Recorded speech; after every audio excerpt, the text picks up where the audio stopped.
እየጠራው ዝም ብለህ ትሄዳለህ? አልሰማሁሽም ነበር። ሰምተኸኛል? እሺ ሰማሁሽ። ምን ይሁን? ቆይ እየጠራው ለምን ዝም ብለህ ትሄዳለህ? ቆይ ለምን ፈልገሽ? ሚስት እኮ ነኝ። ቆይ ለምን ደግሞ አትስመኝ? ወደ ስትገባ እንደዚህ ነው ሚስትን ትሬት የምታደርጋት እኮ። እኔ ያንቺ ባል? አዎ ባሌ ነህ። ምን ነው ረሳኸው እንዴ? ትሰሚኛለሽ? እዚህ ምድር ላይ እኔና አንቺ ብቻ ብንቀር ራሱ እኔ አንቺ መቼም አላገባሽም። እሺ ገባሽ? አቶ ደረጀ ራሱን ሊያጠፋ ወሰነ። ወይዘሮ ማርታ ትዕግስቷ እንዳለቀ ነገረችው። ናታንም አቢጌል የሆነ ከባድ ሚስጥር እንደሰማችና ያንን ሚስጥር ለማርታ መናገር እንደፈለገችም ነገረው። አቶም ደረጀ ነገሮቹ ሁሉ ተደራረቡበት፣ መቋቋም አቃተው። ሰላም ሰላም! ውድና የተከበራችሁ ውድ ቤተሰቦች ሰላማችሁ ብዝት ይበልልኝ እያልኩ ዳጣን ድራማ ይዤላችሁ መጥቻለሁ። ተወዱታላችሁ ብዬም ተስፋ አደርጋለሁ። ተወደዳችሁት ቪዲዮን ሼር ላይክ እያደረጋችሁ አበረታቱ ስል በአክብሮት እጠይቃለሁ። ናታን ለአቶ ደረጀ ዳጣ የሰላም ልጅ እንደሆነች አቢጌል አውቃለች፣ ይህንንም ደግሞ ለማየ እናገራለሁ እያለች ታስፈራራኛለች። እኔም ቤተሰቡ እንዳይረበሽ እያልኩኝ ተገድጄ ሳልወድ አገባሻለሁ ብያታለሁ። እሷም ታላገባከኝ ነገሮችን እንደምናገር ብላም እያስፈራራች ነው ብሎ ይለዋል። አቶ ደረጀ በጣም ይገረማል። እሷ ለቤተሰቦቹ ያላሰበችውን አንተ እንዴት እንደዚህ ታስባለህ? አንተ እኮ ትለያለህ፣ በጣም ጥሩ ልጅ ነህ ብሎታል። በጣም ተናዶም ስሜታዊም ሆኖም ስለነበረ ይሄ እንዴት ሊሆን ይችላል? አሁን አቢጌልን እኔ እንደማረግ አረጋታለሁ፣ በክፍሏ ውስጥ እንደምንም ብለህ አስገብተህ ጠብቀኝ ብሎታል። ናታንም ቀጥታ ወደ ክፍሉ እንደሄደ አቢጌል ሮጣም ትሄዳለች። ስጠራክ ለምን ዝም ብለኸኝ ትሄዳለክ? ብላም አለችው። አልሰማውሽም እኮ። እንዴት አልሰማከኝም? ሰምተኸኛል? አዎ ሰምቼሻለሁ። ምን ታመጫለሽ ብሰማሽ? በቃ እንዴት ነው የሚያደርግሽ ብሎም ይላታል። እንዴትስ ነው የምትመልስልኝ? ሚስትክ እኮ ነኝ ብላም አለችው። አንቺ የኔ ሚስት? መቼም በዚህ ዓለም ላይ ምንም አይነት ሰው ጠፍቶ እኔና አንቺ ብንቀር መቼም ቢሆን አንቺን አላገባሽም። አንቺ ለትዳር አትሆኝም። ምንስ ብዬ ነው አንቺንም አገባሽ? አንቺ እኮ የሴት ወግ የለሽም፣ ለትዳርም አትሆኝም ብሎም ሲያንቋሽሻትም ነበረ። እሷን በጣም ተናዳና ስሜታዊ የሆነም ስለነበረ የማስፈራሪዋን ተጠቅማበታለች። ሁሉንም ነገር ለማየ እናገራለሁ ብላም ብለዋለች። ተናገሪ፣ ምንም አታመጭም፣ ሄደሽ ተናገሪ። እስከ ዛሬም ድረስ ጊዜ ነበር የምጠብቀው የአንቺ ቤተሰቦች እንዳይረበሹና ቤተሰብ እንዳይበተን ብዬ እንጂ እኔን ምንም የሚጎዳኝ ነገር የለም። መቸገር ያለብሽ መጨነቅ ያለብሽ አንቺ እንጂ እኔ አይደለሁም። ሂጂ ተናገሪ፣ ሁሉንም ንገሪያት ብሎም ይላታል። ቁርጧንም አወቀች። አንተም ሰላምም ዳጣም ከዚህ ቤት ውስጥ ተባረራላችሁ፣ መሄድ አለባችሁ አለችው። ስለ ዳጣ ምንም የምታውቂው ነገር የለም። ዳጣ ጎዳና ላይ ተጥላ ያደገችው ልጅ መቼም ቢሆን ከሷ አትደርሽም። እሷ ትበልጥሻለች። አንቺ በቤት ውስጥ ከቤተሰብ ያደግሽው፣ እሷ በውጪ ጎዳና ተጥላ ያደገችው። እሷ ስነ ምግባር ያላት ልጅ ነች። ስለ እሷ ልታወሪ አይገባሽም፣ ለእሷ ማወቅ አይመጥንሽም ብሎም ይላታል። በጣምም ትናደዳለች። በዚሁም አጋጣሚ ክፈትልኝ እሄዳለሁ እያለች ስትጨቃጨቅ እያለ አቶ ደረጀ ይመጣል።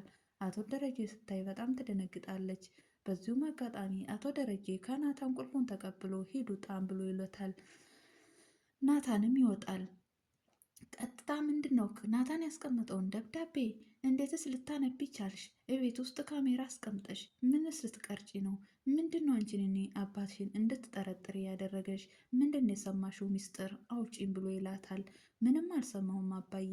ምን ነው ተናደድክብኝ? ዛሬም ልትገርፈኝ ነው ብላም ትለዋለች።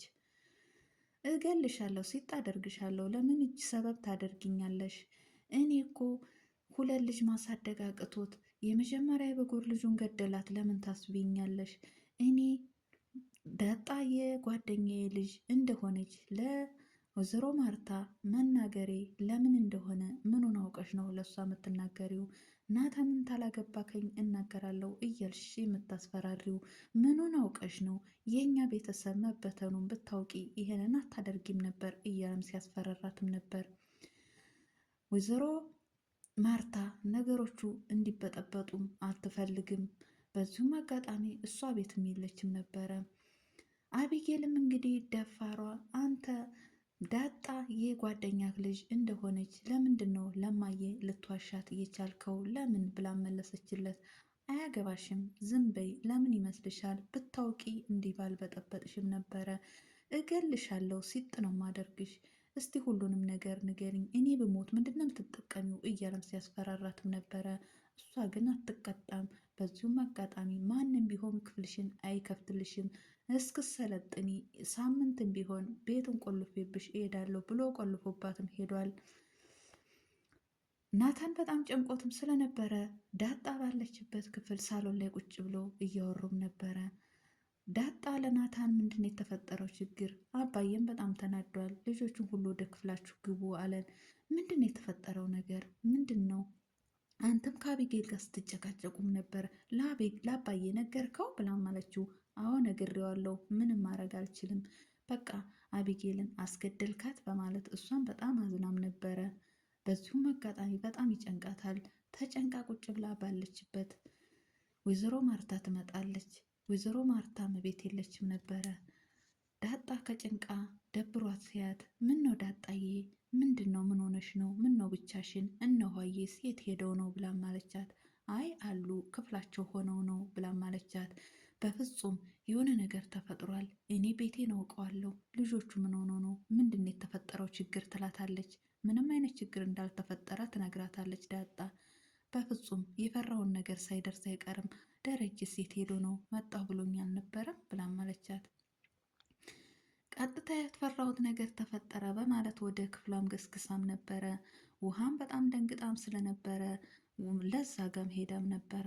አባዬ አውሬ ሆኗል። በቃ ሁላችንን የሚገለናል። ከዚህ ክፍል መውጣት የለብንም። ወይንም ለማየ ደውይልኝ፣ ዛሬ ከአንቺ ጋርም ማድረው ብላም ትላታለች። ላዛም ከሰው ጋር ማደር እንደማትፈልግ ከድመት ጋር ማደር እንደምትፈልግም ትነግራታለች። አሁን ሂጂና ምግብ አንጭልኝ፣ ማንም ውጭ ላይ የለም ብላም አለቻት። ጋሼ ከቤት እንዳትወጡ ስላለን ዛሬ እራት አትበይም፣ ጠዋት እራትሽንም ቁርስሽንም አንድ ላይ ተበያለሽ ብላም ትላታለች። ወይዘሮ ማርታም ቀጥታ ደረጀ ጋም ነበር የሄደችው። ደረጀ በጣም ስሜታዊ ሆኖ ቁጭ ብሎም ነበረ። በጣም ደንግጣ ምንድን የተፈጠረው ነገር? ልጆቹ ሴት ናቸው፣ አንተስ ምን ሆነ ነው ብላም ትለዋለች። ምንም አልሆንኩም፣ ልጆቹ ክፍላቸው ናቸው፣ እኔ ነኝ ግቡ ያልኳቸው ብሎም ይላታል።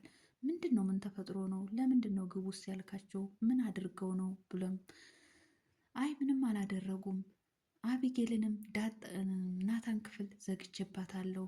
በጣም ትደነግጣለች። ምንድን ነው የተፈጠረው ችግር? እኔ እስከ ዛሬም ድረስ ሁሉን ነገር ለመሸፈንኩ ሳልጎዳ ቀርቼ አይደለም። ነገር ግን ራሴን እየሸመገልኩ ነገሮችን ችዬ ዝም ብዬ ካለው ከዚህ በላይ አልችልም፣ ንገረኝ ነበር ያለችው። አንተስ ምንድን የሆንከው ነገር? ቤቴ ውስጥ ከባድ ችግር እንደተፈጠረ አውቄያለሁ፣ ገብቶኛል። ነገር ግን ልትነግረኝ አልቻልክም። ከመቼው ወዲህ ነው ከኔና ከአንተ መሀል ነገር ሊደበቅ የቻለው? ምንድን ነው ብላም አለችው። እሱም እንግዲህ የመጨረሻ ሊነግራት ወሰነ። ከባድ ችግር ተፈጥሯል። ሳስበው ህልም እየመሰለኝ ነው። ምን ነው ባልሆነ ነገር፣ ምን ነው ባልተፈጠረም ብል የማይሆን ነገር ሆኖብኛል። ከአሁን ወዲያ ይችን ዓለም አንቺ ትኖሪያታለሽ፣ እኔም በቃኝ የሚል ስሜትም ነበረ የነገረው። በጣምም ደነገጠች። አቶ ደረጀ እንግዲህ ከዚህ በራሱን ሰቅሎ እንደሚያጠፋም ስሜት ነበር ያሳየው። ቀጥታ እሷ ተኝታ ባለችበት ለምንድን ነው ያጠፋችሁስ ብላም ጠይቀዋለች። ነገር ግን ብዙም አልታገለችውም።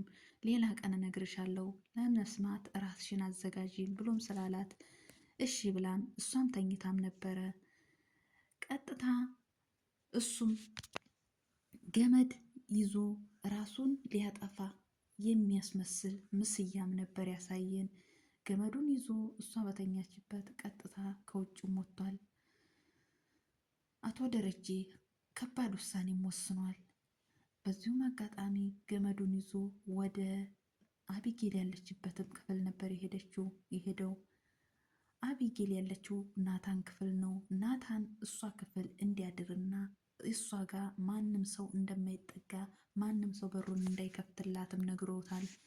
በዚሁም አጋጣሚ አቢጌል ጋር ነበር የሄደው። እሱም አቢጌል ጋም ሲሄድ እንግዲህ እኔ ሞትልሻለሁ የመጨረሻ መሰናበቻ ሊሰናበታት ሄደ ይመስላል። አቶ ደረጀ ምንስ አስቡ